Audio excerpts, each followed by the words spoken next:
Déjà, les premiers brouillards gomment le paysage. Le soleil se fait plus timide, mais il a encore assez d'énergie pour rajouter une note à la teneur en sucre du raisin. Dans le Beaujolais, l'heure de la vendange approche. On procède au dernier contrôle de maturité.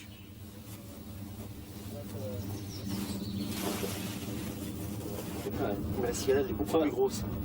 Là, ça n'a aucune efficacité sur la récolte. Non, non, là, non. Donc, bien mûr, il n'y a pas de pourriture, les raisins sont bien... C'est ferme. C'est ferme. On va voir tout de suite le degré que ça donne. Donc au réfracto, il est 11 degrés pour un Beaujolais village. C'est bon, c'est bien. On sent déjà le vin que ça va donner. Il y a beaucoup de saveur, du sucre.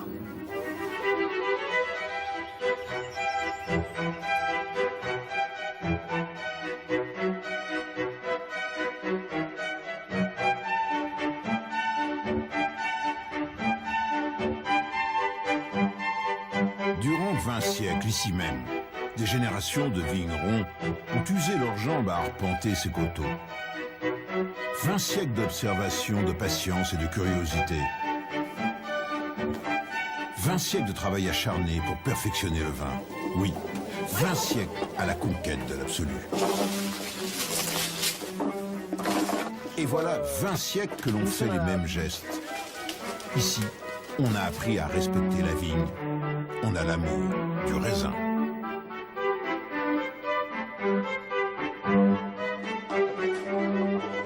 Le Beaujolais reste l'un des rares vignobles au monde en raisin rouge où l'on cueille à la main. Tel qu'il est coupé, tel il sera dans la cuve.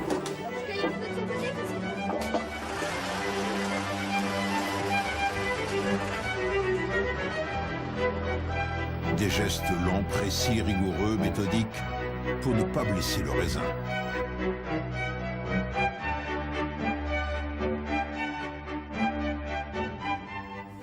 Pour les vignerons, commence maintenant une course contre la montre.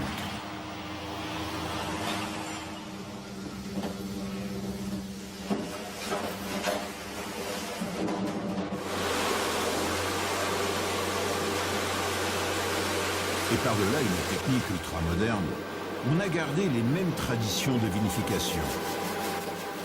Simplement, la science est maintenant là, discrète, mais indispensable pour contrôler la vinification, en ajustant la température de fermentation. Oui, aujourd'hui, le vigneron commande à la nature.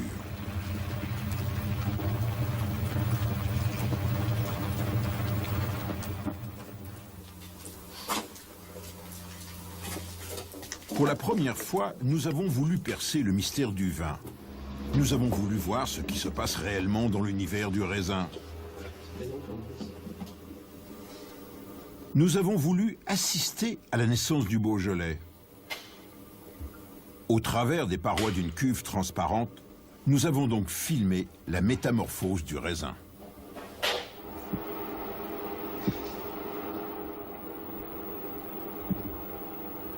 À l'aide d'un endoscope, dans une deuxième cuve, nous avons plongé dans le monde étrange de la vinification. Regardez, c'est la première fois que l'on assiste en direct à la naissance du vin. Premier jour, les levures présentes sur les grains se mettent au travail. Au fond de la cuve, le jus naturel s'écoule des grains écrasés.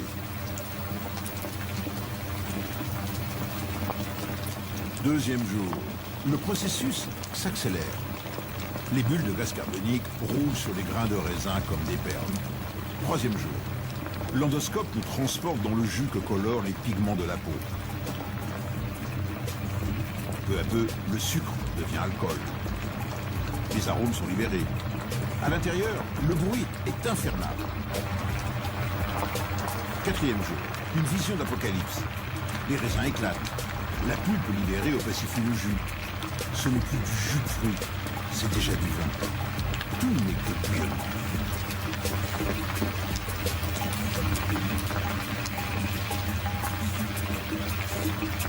Cinquième jour, c'est l'apothéose. Les couleurs sont chatoyantes. On se croirait transporté dans les laves d'un volcan. Le Beaujolais est en train de naître. Les levures mènent un dernier combat contre les raisins qui agonisent et libèrent tout leur parfum. Les bulles de glace carbonique tressent un collier de perles aux grains intacts.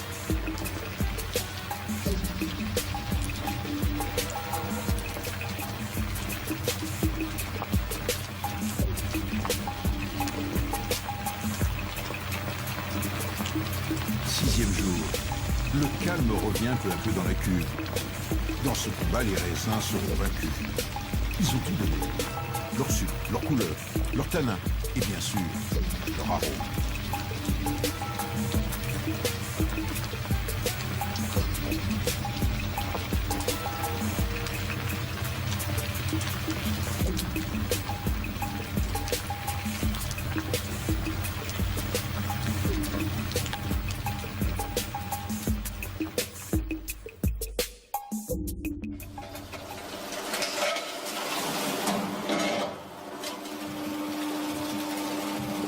On recueille le jus de tir et on décharge les cuves pour le pressurage.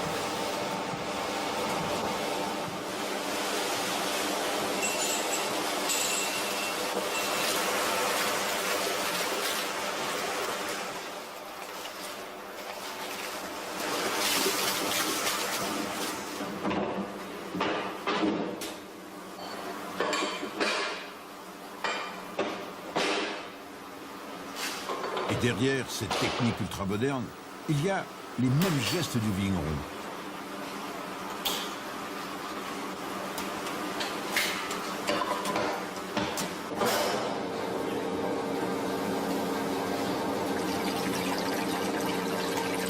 Et ce qui coule dès le premier tour s'appelle le paradis.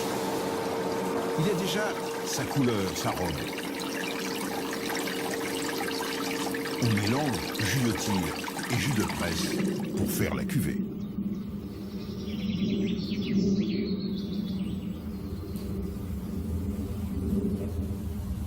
Ce qu'il y a d'étonnant avec le Beaujolais, c'est qu'à partir d'un même cépage, on obtient plusieurs centaines de caractères différents.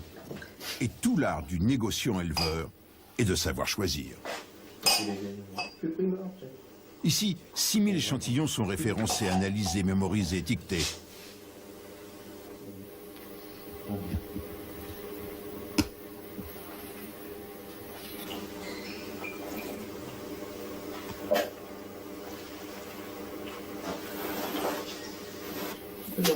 En pleine malo. Il savonne. Ici, pas de mots inutiles. Le langage employé est bref, précis.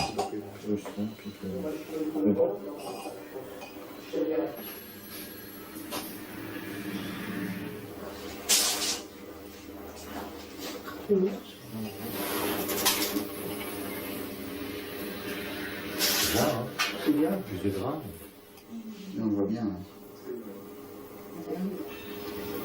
C'est moins primeur. Ouais, il a les choses de chez vous, c'est pour ça. Ça fait confiance. Il est naturel. Oui, comme le plat. 3 lettres, ABC. Des chiffres de 1 à 9 pour classer les cuvées. Bref, un langage secret que l'on se transmet de génération en génération.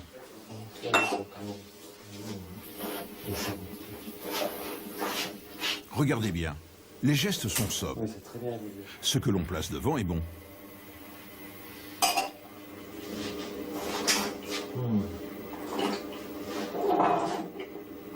Ce qui est derrière, l'est moins.